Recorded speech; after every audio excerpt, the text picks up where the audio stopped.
한 주간 평안하셨습니까? 제가 기도하고 시작하겠습니다. 참으로 고마우신 아버지 하나님 은혜를 감사드립니다. 더 좋은 날, 정말 아름다운 날 우리에게 이렇게 허락하시고 또 이날 하나님 앞에 나와 예배드릴 수 있도록 인도하심을 감사드립니다. 말씀을 들을 때마다 우리의 심령이 새로워지고 하나님께 더욱더 가까이 가는 귀한 시간들로 우리를 채워주시옵소서. 오직 하나님께서 인도하시고 함께하여 주시길 믿사오며 걸어가신 예수님의 이름으로 기도드리옵나이다. 아멘. 오늘은 출애굽기 16장 1절에서 이제 36절 말씀을 이제 보시겠습니다. 제가 이 제목을요 하나님의 치료라고 제목을 잡았습니다. 이제 지난주에 우리가 이제 뭘 말씀을 드렸냐면 그 15장 말미 마지막 단락을 말씀드리면서 하나님께서 이제 치료의 하나님, 그죠? 뭘 치료를 하느냐? 그래서 이제 400년간 우상에 쩔어 있던 이스라엘의 어떤 그 불안함 이런 모든 것을 하나님께서 치료하신다. 그리고 이제 그 치료의 내용이 테스트이죠. 시험하시는 겁니다. 이제 그 시험의 본격적인 내용이 이제 이 16장에서 이제 등장을 하게 됩니다. 그래서 이제 치료의 하나님의 모습을 이제 본격적으로 우리가 보는 게 좋겠다 이렇게 생각이 됩니다.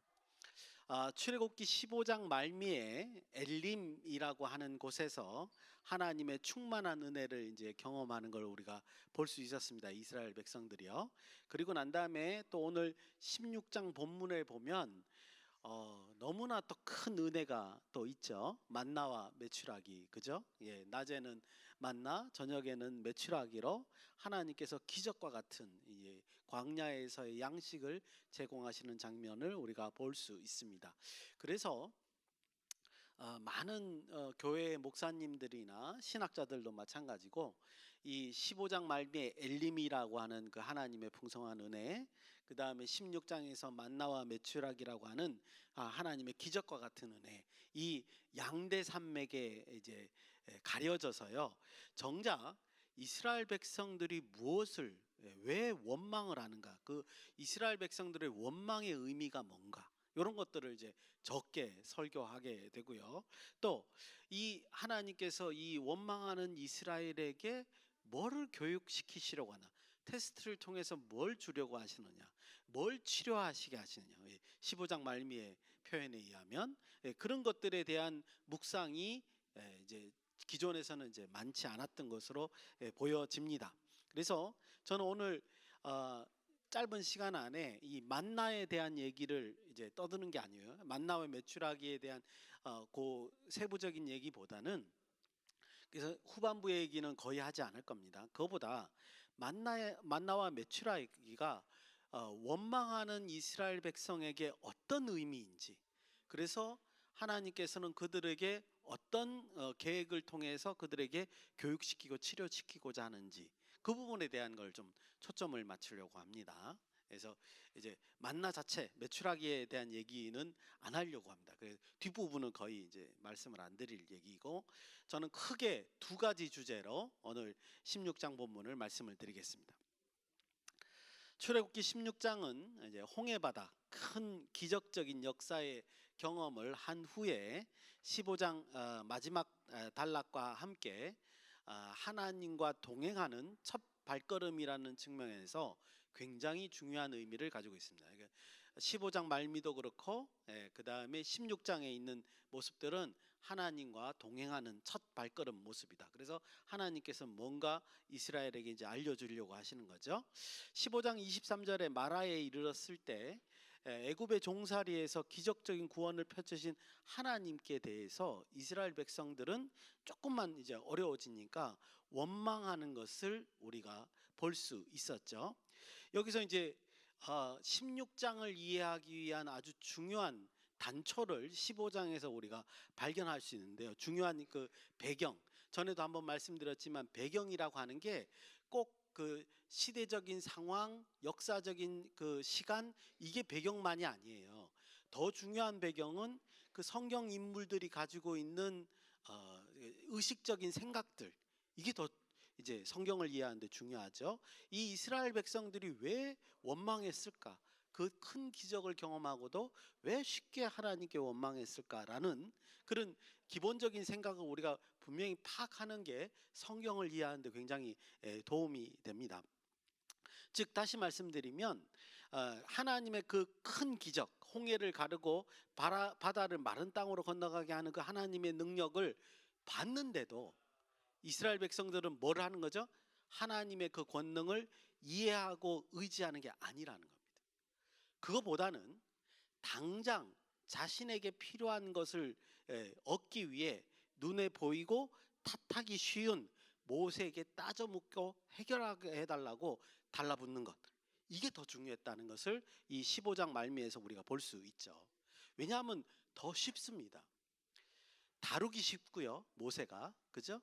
안 보이는 하나님보다 모세가 다루기 더 쉽고요. 또 자기가 원하는 점을 분명히 말하는 점에서도 쉽습니다. 이 두 가지 측면에서 하나님, 보이지 않는 하나님, 그 큰 권능을 봤음에도 불구하고 하나님께 따져 묻기보다는 모세에게 가서 당장 해결해 달라고 요구하는 게 쉽다는 거죠. 제가 왜 이런 말씀을 드리냐? 우리의 신앙의 측면에도 이런 게 있어요. 하나님의 응답을 기다리기보다는 당장 따져 물을 사람을 찾는 방식을 취하는 성격이 있단 말이에요. 계속 답습하고 있어요. 그래서 그것을 이제 이해해 보니까 어떤 거냐? 백성들의 원망에는, 여기 15장 그 마지막 단락의 원망에는 하나님에 대한 무관심과 무이해가, 이해를 못하는 것이 담겨져 있는 겁니다. 우리가 왜 우리 눈에 보이는 당장 그 해결하기 쉬운 해결책을 찾으려고 하느냐? 하나님에 대한 무이해와 하나님에 대해서 이해가 없고 관심이 없기 때문에 그런 일을 자주 벌인다는 거죠. 이 대표적인 실례라는 겁니다. 15장 26절에 그래서 하나님이 이렇게 말씀하시는 겁니다. 이르시되 너희가 너희 하나님 나 여호와의 말을 들어 순종하고 내가 보기에 의를 행하며, 하나님 보시기에 의를 행하며 내 계명에 귀를 기울이며 내 모든 규례를 지키면 내가 애굽의 사람에게 내린 모든 질병 중 하나도 너희에게 내리지 아니하리니 나는 너희를 치료하는 여호와임이라. 아멘. 이렇게 말씀하시는 거예요. 그러니까 지금 금방 말씀드린 관점에서 15장 26절을 해석하면 무슨 뜻이에요? 먼저 너희가 나를 바라봐야 된다라고 말씀하시는 거예요.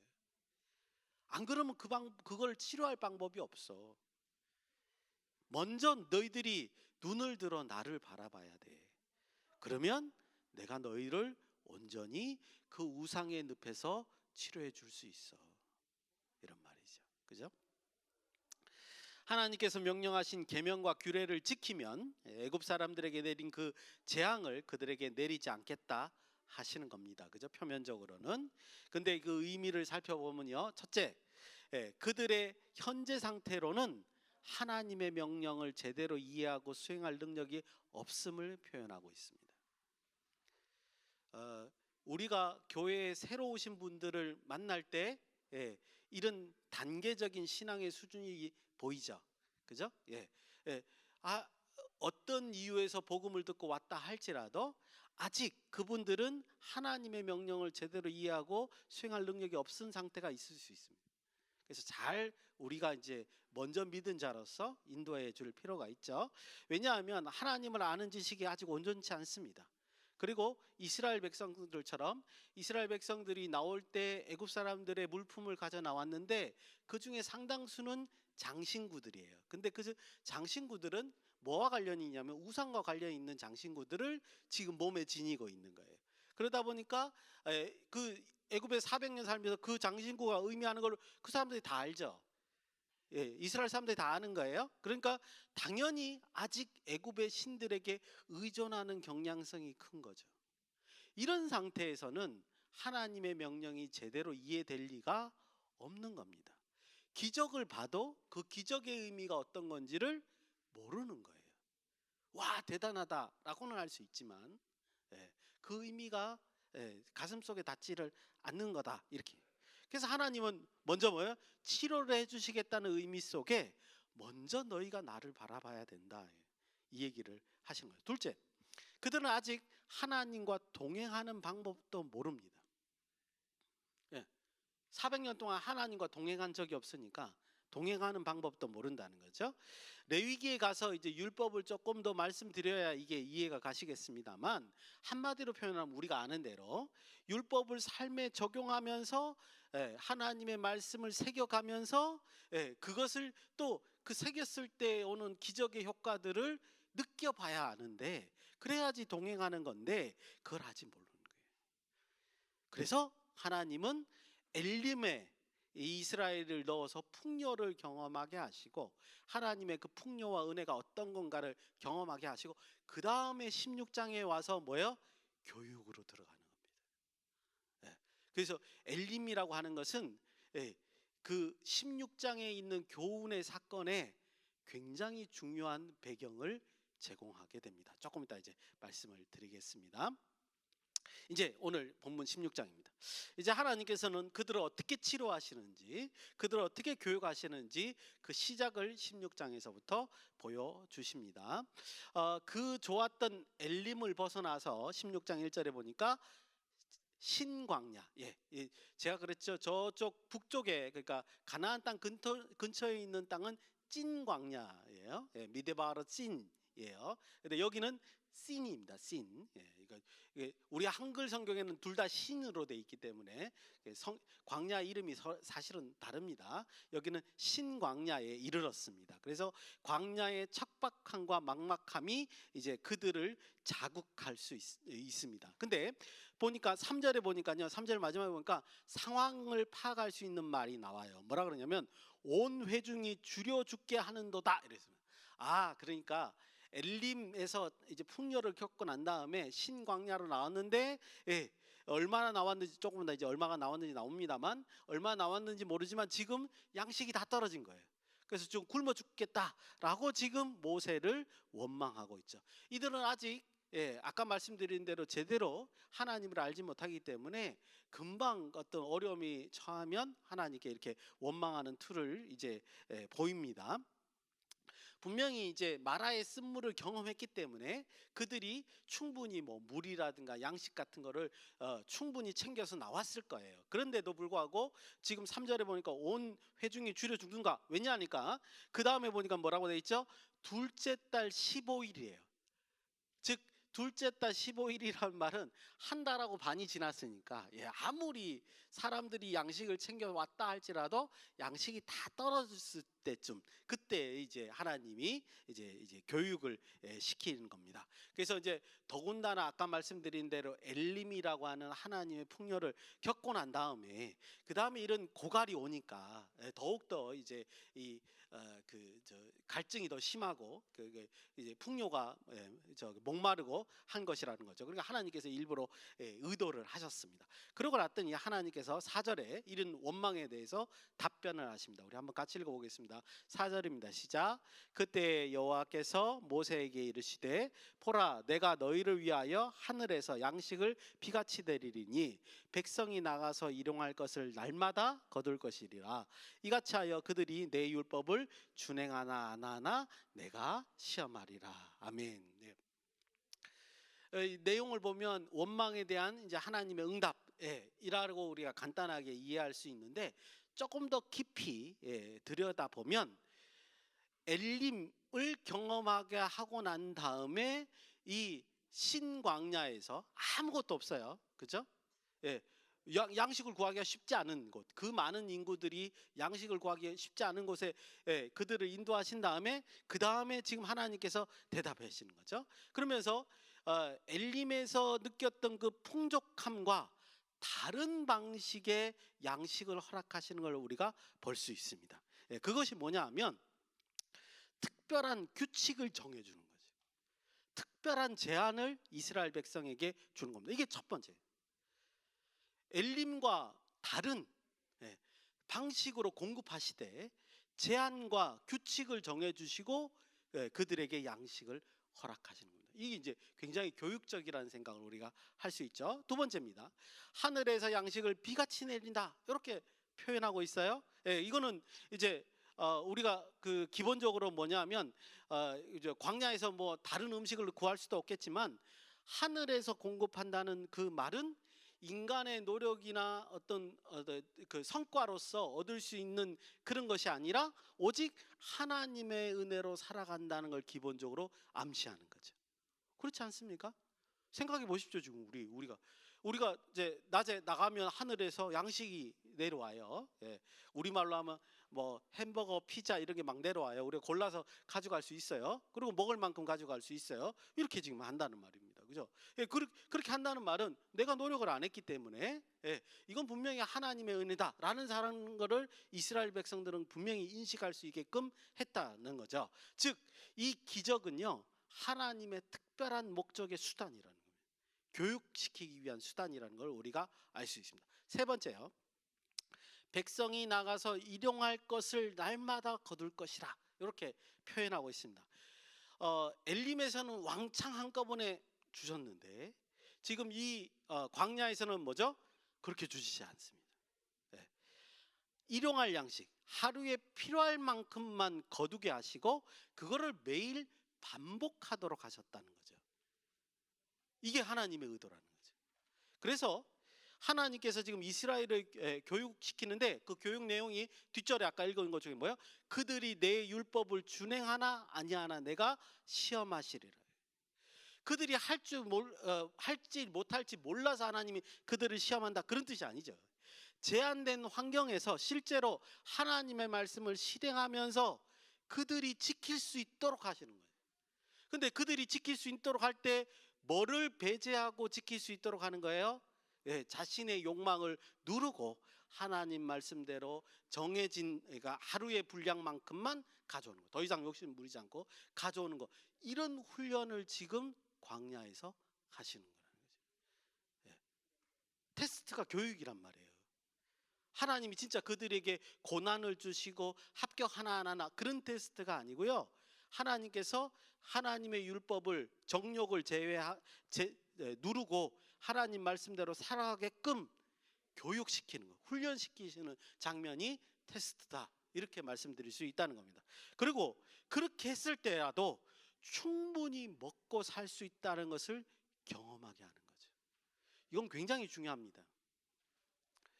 우리 사회생활하면서 그죠? 세상에 살면서 우리가 왜 조금 더 벌려고 하고 남보다 조금 더 앞서려고 하죠?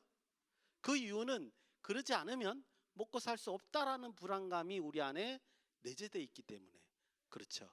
근데 지금 광야에서 이 하나님의 교육은 뭐냐면 너희가 하루에 먹고 살 만큼만 거두어도 충분히 먹고 산다는 것을 기본적으로 체험하게 하시는 겁니다. 즉 하나님 말씀만 잘 따르면 그리고 내가 욕심 부려도 아무 소용 없어요. 그죠? 욕심 부리지 않아도 충분히 먹고 살 수 있다는 것을 보여주는 교육의 형장이 바로 이 16장 만나와 메추라기 사건이다. 이렇게 말씀드릴 수 있다는 거죠. 그래서 이 교육의 목적은 뭐냐? 순종과 절제입니다. 순종과 절제의 모습을 여기서 잘 보여줘. 5절입니다. 제가 읽겠습니다. 여섯째 날에도 그들이 그 거둔 것을 준비할지니 날마다 거두는 것이 갑절이 되리니라. 여기 아주 묘한 방식으로 하나님이 안식일을 교육시키시는데요. 보세요. 어쩌면 매일 하늘에서 양식이 내린다. 그거는 뭐 여기에 기후인갑다. 여기는 기본적으로 이렇게 풍부한 양식을 이 신광야는 특별한 곳이구나 이렇게 인식할 수도 있을 것 같아요. 그런데 하나님께서 아주 독특한 방식으로 뭘 어떻게 하시냐면 6일째 되는 날은 2배의 양식을 거둬도 그 양식이 썩지 않아요. 다른 날은 더 많이 거두면 그 다음 날 되면 다 썩어버렸거든요. 근데 6일째 거두는 양식은 2배를 걷고 안식일을 준비해도 안식일 때까지 충분히 먹을 수 있는 양식이 썩지 않는 거예요. 이거는 뭐를 의미하는 거죠? 이 양식 자체가 기적이라는 걸 얘기하는 거죠. 노멀하지 않다는 겁니다. 자연스럽지 않다는 것을 보여주는 거예요. 이건 하나님의 능력이 아니면 할 수 없는 거라는 걸 분명히 보여주는 거예요. 그러니까 전체적으로 말씀을 드리면 하나님께서는 만나와 메추라기가 뭐 하느냐, 이스라엘 백성들에게 하나님의 말씀대로 살아가면 너희들은 충분히 먹고 살 수 있고, 그 다음에 하나님 말씀을 넘어서서 욕심을 부린 것은 아무 소용이 없다는 것을 교육시키고 있는 거예요. 너무나 분명하게 이제 보여주는 거라는 겁니다. 예, 굳이 욕심을 부리지 않아도 하나님의 공급은 절대로 부족함이 없다라는 것. 더 이상 너희들이 욕심을 낼 필요가 없다. 모든 죄의 근원은 욕심이거든요. 욕망이거든요. 그거를 여기서 제어하게 하시는 것을 경험하게 하시는 것을 우리가 볼 수 있습니다. 정말 살아계신 하나님의 역사를 경험하면서 이스라엘이 지금 가는 장면, 이것이 뭐예요? 만나와 메추라기 사건이다. 이렇게 정리를 해보고 싶습니다. 이런 삶이 부럽지 않으십니까? 그렇죠? 나가기만 하면 양식이 떨어지고. 그런데 우리는 이걸 아셔야 됩니다. 그와 같은 똑같은 현상이 지금도 일어난다는 사실이죠. 우리가 돈을 버는 것 같지만 하나님께서 공급하신다는 사실을 인정하시는 게 중요하죠. 그렇죠? 그거를 깨달으셔야 됩니다. 그래야지만 정말 이때와 같은 하나님의 교육을 이해할 수 있는 거죠. 현재도 동일한 겁니다. 두 번째 주제입니다. 두 번째 주제는 뭐냐면 이 본문에서는 아주 독특하게 하나님께서 이스라엘의 원망을 들으셨다는 표현이 4번씩이나 등장합니다. 눈을 이렇게 들어서 이렇게 잘 보면 모세가 3번 말하고요. 하나님이 이제 이스라엘 백성에게 전해라 그러면서 한 번 말씀하시고 4번에 걸쳐서 이스라엘 백성이 원망했다는 말을 이 짧은 본문 속에 4번이나 강조하고 있습니다. 그러니까 우리가 자꾸만 만나와 메추라기만 신경을 쓰다 보니까 이렇게 지금 강조하고 있는 부분을 놓칠 때가 있다는 거죠. 8절을 우리 같이 한번 읽어보겠습니다. 8절입니다. 시작. 모세가 또 이르되 여호와께서 저녁에는 너희에게 고기를 주어 먹이시고 아침에는 떡으로 배불리시니 이는 여호와께서 자기를 향하여 너희가 원망하는 그 말을 들으셨음이라. 우리가 누구냐? 너희의 원망은 우리를 향함이 아니요 여호와를 향함이로다. 이렇게 모세는 제가 생각할 때 지금 이 과정이, 이 만나와 메추라기 이 과정이 무엇을 의미하는지, 즉 제가 아까 말씀드린 하나님의 이스라엘 백성들을 교육시키는 거라는 것을 정확하게 알고 있었던 것 같습니다. 그래서 지금 모세가 뭐라고 표현하냐면 너희가 지금 말하는 모든 것이 나에게 하는 말이 아니라, 너희는 지금 나를 보고 원망하고 나에게 해결하라고 말하지만 사실은 누구에게 하는 원망이라는 거요? 하나님께 하는 거다라고 가르쳐주고 있는 거죠. 즉 모세는요, 이스라엘 백성들이 지금 누구와 살아있는 나, 너희들 눈에 보이는 나, 모세와 아론과 동행하는 게 아니라 너희 눈에 보이지 않는 진정으로 살아계신, 영원히 살아계신 하나님과 동행한다는 사실을 보여주고 싶은 거죠. 각인시켜주고 싶은 거고 인식시켜주고 싶은 거라는 걸 여기서 볼 수 있습니다. 그래서 모세가 3번이나 얘기하고 하나님도 그 모세의 뜻대 그 생각대로 똑같이 이제 증거하는 것을 볼 수 있습니다. 여러분들 이게 무엇을 의미하냐면요, 원망하는 대상자가, 이스라엘 백성들이 원망하는 대상자가 구체적으로 누구인가를 알게 하는 겁니다. 여러분들 그래서 그걸 알아야지 그 사람들이 진짜 원망하는 게 맞는지 안 맞는지를 깨달을 거 아니에요. 그렇죠? 반대로 긍정적으로 생각을 하면 그 대상이 누구인지를 알아야지 부탁을 할지 간구를 할지 알 거 아니냐는 거예요. 그게 천지를 주재하시는 여호와 하나님이시다라고 인식하는 순간 그 원망이 뭐로 바뀔 수 있어요? 간구로 바뀔 수 있어요. 그렇지 않습니까? 그거를 분명히 알게 해주는 게 바로 지금 모세의 이 너희가 원망하는 하나님이다, 그 얘기를 하는 거라는 거죠. 그래서 그들이 자연스럽게 간구하고 기도할 수 있도록 이제 인도한다는 겁니다. 그런데 요 말을 하나님의 관점에서 딱 바꿔서 생각하면 아주 재밌는 그 결과가 나옵니다. 하나님 입장에서 한번 지금 이 이 원망하는 거에 대한 것을 생각을 한번 해보십시오. 그럼 어떻게 되냐면 이렇게 되죠. 하나님께서 그들을 원망하는 걸 들었음에도 불구하고 네 번씩이나 강조했습니다. 예, 들었음에도 불구하고 만나와 메추라기로 교육을 시키신대요. 이거 무슨 뜻이죠? 예, 하나님께서 직접적으로 그들과 관계하시면서 직접적으로 그들을 교육시키시겠다는 강한 의지의 표현이다, 이렇게 말씀드릴 수 있습니다. 여러분들, 그러니까요 이렇게 되는 거예요. 논리적으로 따져보면 그들의 원망은 하나님에 대한 무지와 무이해를 반영하는 거고요. 그럼에도 불구하고 하나님이 만나와 메추라기를 그들에게 허락하신다는 것은 뭐냐면 하나님께서 그들을 직접 동행하시고 인도하시겠다라는 그 특별한 하나님의 목적을 반영하는 말이 되는 겁니다. 놀라운 일이 여기서 벌어지는 겁니다. 그들을 교육시키고 깨닫게 하시기 위해서 하나님께서 지금 이렇게 역사하고 계시다는 그 의지를 이 만나와 메추라기 사건으로 보여주고 계시는 거죠. 그래서 일부러 이 본문에는 4번에 걸쳐서 이스라엘의 원망에 대한 얘기를 떠들고 있는 거예요. 이해하게 하는 거죠. 12절입니다. 우리 한번 같이 읽겠습니다. 시작. 내가 이스라엘의 자손의 원망함을 들었노라. 그들에게 말하여 이르기를 너희가 해질 때 고기를 먹고 아침에는 떡으로 배부르니 내가 여호와 너희 하나님인 줄을 알리라 하라 하시니라. 아멘. 그러니까 요 말이 이제 이해가 가죠. 왜 만나와 메추라기가 하나님을 깨닫게 하는 것이냐?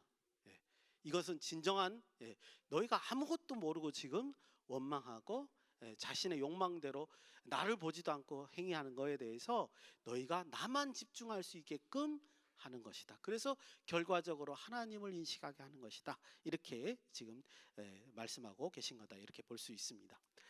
여러분들 9절에서 10절 말씀도 여러분들 보시길 바랍니다. 이스라엘 백성들이 하나님 앞으로 나오게 하시고 똑같은 원망 얘기예요.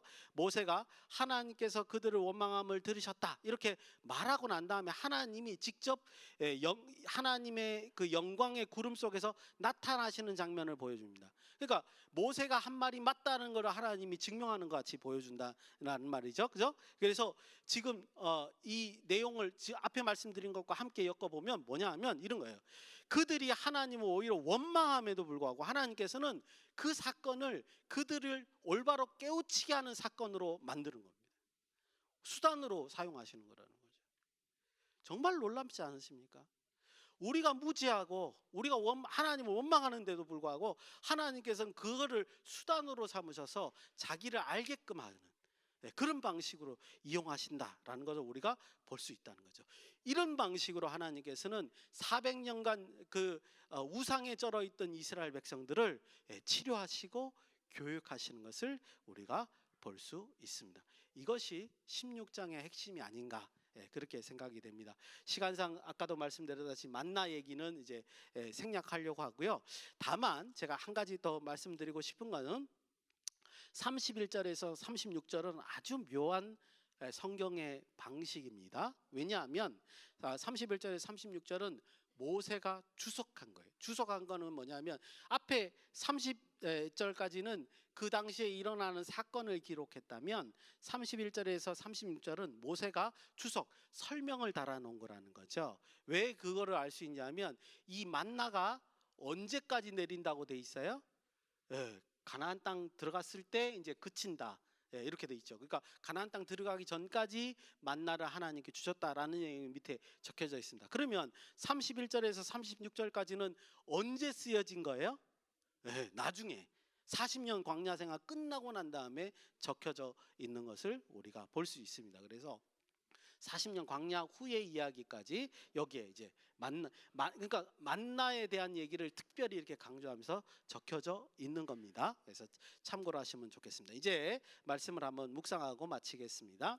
오늘 본문에서 가장 큰 강조점이 있다면 하나님께서는 자기 자신을 백성에게 알리시기를 적극적으로 원하신다는 점을 우리가 분명히 알 수 있었습니다. 이스라엘의 무지와 무이해 속에서도 하나님은 자신을 깨달아 알 수 있도록 이렇게 특별한 준비를 광야에서 교육하는 준비를 하신 것을 볼 수 있습니다. 억지로라도 실천할 수 있도록 하시고 그 실천 속에서 느끼도록 하시는 것을 우리가 이제 발견할 수 있죠.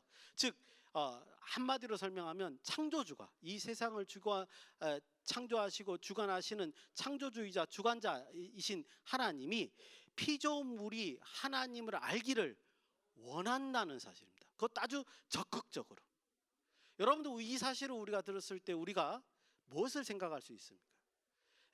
하나님께서 그걸 알리시기 위한 이 성경의 말씀을 절대적으로 순종할 수밖에 없지 않겠습니까? 창조주가 그거 원하시니까. 그렇죠? 그렇기 때문에 하나님과의 동행이라고 하는 것은 기본적으로 하나님을 아는 지식을 쌓아야 된다는 겁니다. 그리고 그 하나님의 그 말씀을 이해하고 그것을 실천함으로써 우리가 삶 속에서 그것을 깨닫지 않으면 불가능하다라는 걸 기본적으로 보여주고 있다는 거죠. 그래서 우리는 하나님 말씀을 이해하는데 더욱 힘을 기울이셔야 합니다. 설교 말씀을 듣는 것 그것뿐만 아니라 그 말씀이 무슨 내용인가 찾고 묻고 살펴보셔야 하고요. 그래서 그것이 실생활에서 어떻게 적용되는가 그리고 어떻게 역사하시는가 그 지혜를 구하면서 직접 실천하셔야 됩니다. 하나님께 지혜를 구하면서 간구하시면서 실천하셔야 한다는 거예요. 그래서 그 어떤 하나님의 인도하심을 우리가 직접 경험해야 된다는 겁니다. 본문을 통해서 보면 왜 우리가 그렇게 해야 되느냐?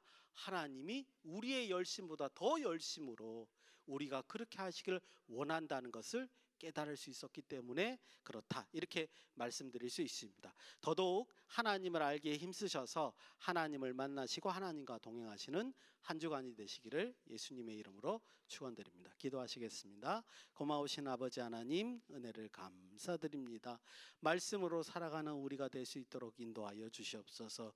또 우리가 말씀으로 살아간다고 결심했을 때 기적의 역사를 우리 삶 속에 보여주셔서 하나님께서 살아계심을 우리의 삶 속에서 드러내 주시옵소서.